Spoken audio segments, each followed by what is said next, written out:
జై తెలంగాణ, జై జాగృతి, జై కవితక్క.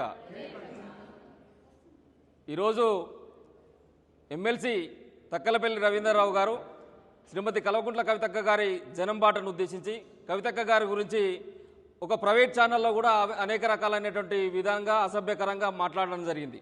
తక్కలపల్లి రవీంద్రరావు గారిని తెలంగాణ జాగృతి అనేటువంటి సంస్థ నుంచి ఈరోజు హెచ్చరిక జారీ చేస్తున్నాం. రవీంద్రరావు గారు నోరును అదుపులో పెట్టుకోండి. ముందుగా మీరు పార్టీకి చేసినటువంటి మంచి ఏంటో ఇలా ప్రజలకు చెప్పాలి. మానకోట జిల్లా ప్రజలకు కానీ రాష్ట్రంలో ఉన్నటువంటి ప్రజలకు కానీ ముందు ఈ పార్టీలో దొంగ అన్నట్టుగా ఒక దొంగ వ్యక్తిగా ఉన్నటువంటి నువ్వు, పార్టీకి ద్రోహం చేసినటువంటి నువ్వు ఈరోజు కవితక్క గురించి మాట్లాడే స్థాయిలో నువ్వు ఉన్నావా అని చెప్పేసి నీకు నువ్వు ఇలా ప్రశ్నించుకోవాల్సినటువంటి అవసరం ఉన్నది. ఇలా 2018 సంవత్సరము సంబంధించినటువంటి ఎలక్షన్లలో నీకు పాలకొత్తు నుంచి వెళ్ళి టికెట్ ఆశిస్తే టీఆర్ఎస్ పార్టీ ఆ రోజున నీకు టికెట్ ఇవ్వలేదు. అక్కడి నుంచి ఎర్రబెల్లి దయాకర్రావుకు బీఫామ్ ఇచ్చినటువంటి పరిస్థితులలో మొదటిసారి కేసీఆర్ గారిని తప్పుబట్టి ఉద్యమకారులతోని పార్టీకి వ్యతిరేకంగా కేసీఆర్ గారికి వ్యతిరేకంగా సభ పెట్టించినటువంటి నీచ చరిత్ర అనేది. ఆ రోజున పార్టీ టికెట్ ఇవ్వకపోతే తెలంగాణ జనసమితి అనేటువంటి కోదండరాం సంబంధించినటువంటి పార్టీ తరఫున పోటీ చేయడం కోసం కోదండరాంతో కూడా చర్చలు జరిపినటువంటి మాట వాస్తవమా కాదా? చివరకు కోదండరాం సంబంధించినటువంటి వాళ్ళ పార్టీ ఇన్ఫ్లుయెన్స్ ఉంటుందో ఉండదని చెప్పేసి బీజేపీ పార్టీ నుంచి కూడా పోటీ చేయడానికి పోయి బీజేపీ పార్టీ దగ్గర మోకరిల్లి పైసలు అడిగింది వాస్తవమా కాదా? ఇలా రవీంద్రరావు సమాధానం చెప్పాల్సినటువంటి అవసరం ఉన్నది. అంతేకాకుండా 2023 సంవత్సరం మొన్న జరిగినటువంటి ఎలక్షన్లలో నీ కురిచబుద్ధి ఏందనేటువంటి మానకోట ప్రజలందరూ కూడా చూసిళ్ళు. ఏదైతే గిరిజన సంబంధించినటువంటి జిల్లాగా ఉన్నటువంటి మానకోట జిల్లాలో మానకోట నియోజకవర్గం నుంచి శంకర్ నాయక్ గారు కంటెస్టెడ్ చేస్తే, డోనకల్ నియోజకవర్గం నుంచి రెడ్డి నాయక్ గారు కంటెస్టెడ్ చేస్తే ఈ గిరిజన బిడ్డలను ఓడించడం కోసం కాంగ్రెస్ పార్టీ అభ్యర్థికి నీ ఇంట్లో నుంచి డబ్బులు పంపించింది వాస్తవం కాదా? ప్రతి గ్రామాన కూడా ఒక్కొక్క కుట్రదారులను పెట్టుకొని నీ సంబంధించినటువంటి వ్యక్తులను పెట్టుకొని నువ్వు బీఆర్ఎస్ పార్టీకి ద్రోహం చేసింది వాస్తవం కాదా? నువ్వు సమాధానం చెప్పాల్సినటువంటి అవసరం ఉన్నది. చివరకు నిన్నగాక మొన్న నీ సొంత గ్రామం అయినటువంటి ఇసంపల్లి గ్రామంలో కనీసం బీఆర్ఎస్ పార్టీ నుంచి సర్పంచ్ అభ్యర్థిని నిలబెట్టుకోలేని చేయలేని చెవటవు నువ్వు ఈరోజు కవితక్క గురించి మాట్లాడుతున్నావా? కాంగ్రెస్ పార్టీ యూత్ నాయకుడు అయినటువంటి అక్కడ ఉండబడేటువంటి ఎవరైతే యూత్ నాయకుడు షాగంటి సందీప్ అనేటువంటి వ్యక్తిని కాంగ్రెస్ తరఫున నిలబెట్టుకుని గెలిపించుకున్నటువంటి నీచ చరిత్ర ఒకరోజు బీఆర్ఎస్ పార్టీకి ద్రోహం చేసుకుంటా ఈరోజు కవితక్క గురించి అవాకులు చెవాకులు పెడితే నాలుక ఘోషిస్తాం రవీంద్రరావు, తస్మత్ జాగ్రత్త అని చెప్పేసి ఈ సందర్భంగా హెచ్చరిస్తాను. 2018-19 సంవత్సరంలో నల్గొండ జిల్లా నుంచి వెళ్ళి నీకు ఇన్ఛార్జిగా ఇస్తే నల్గొండ జిల్లాలో ఉండబడేటువంటి ఎంపీ స్థానానికి ఎన్నికలు జరిగితే అక్కడి నుంచి కంటెస్టెడ్ చేసినటువంటి పార్టీ సంబంధించినటువంటి నాయకుడు వేమిరెడ్డి నరసింహారెడ్డి గారికి సంబంధించినటువంటి బీఫామ్ ఇస్తే ఆ పార్టీ ఫండ్ కూడా నీకు ఇస్తే ఆ ఫండ్ను కూడా పంచకుండా ఎక్కడ కూడా ఇవ్వకుండా దాన్ని కూడా నీ జేబులో వేసుకున్నటువంటి దుర్మార్గమైనటువంటి చరిత్ర అనేది.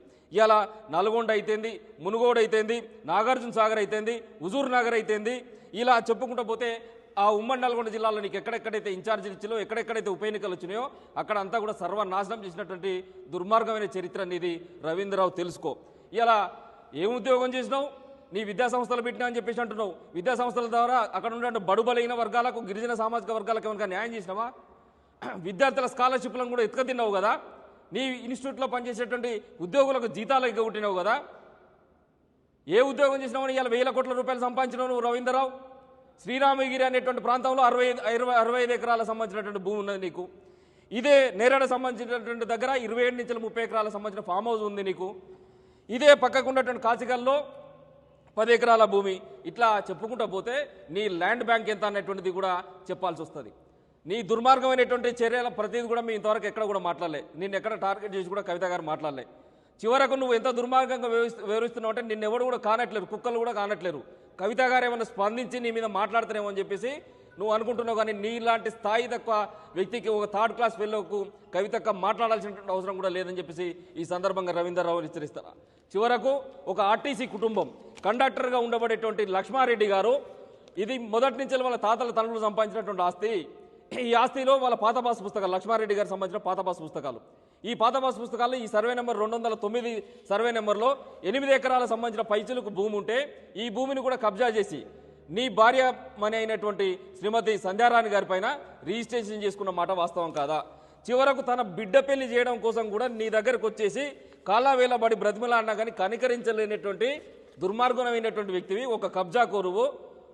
నువ్వు ఈరోజు కవితక్క గురించి మాట్లాడతావా అని చెప్పేసి ఈ సందర్భంగా తెలియస్తాను. ఇది ఇవాళ కోట్ల రూపాయల విలువ చేసేటువంటి భూమి.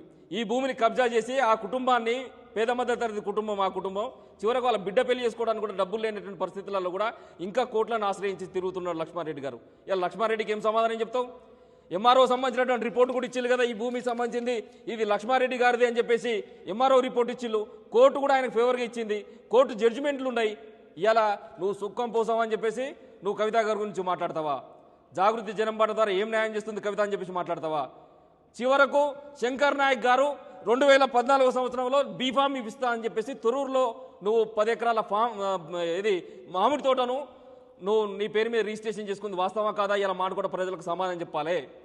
10 ఎకరాల మామిడి తోటను బీఫామ్ కోసము నువ్వు బీఫామ్ ఇప్పిస్తా అంటే కేసీఆర్ నా జేబుల్లో ఉన్నాడు, కేటీఆర్ నా జేబుల్లో ఉన్నాడు, నేను ఇప్పిస్తా అనంటే ఆ గిరిజన బిడ్డ నమ్మి ఆ రోజున నీకు 10 ఎకరాల ఫామ్ హౌస్ను రిజిస్ట్రేషన్ చేసినటువంటి మాట వాస్తవం కాదా?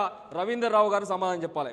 ఇలా 2023 సంవత్సరంలో మొన్న పార్టీ ఓడిపోయిన తర్వాత మంత్రులందరూ దొంగలు, కేసీఆర్ కనుక మా మాట వినుంటే పార్టీ గెలిచేది అని చెప్పేసి పార్టీ పైన బురద జల్లే మాటలు మాట్లాడినటువంటి లోఫర్ ఎవడు? ఆ లోఫర్ మాటలు మాట్లాడిన లోఫరు నువ్వు కాదా?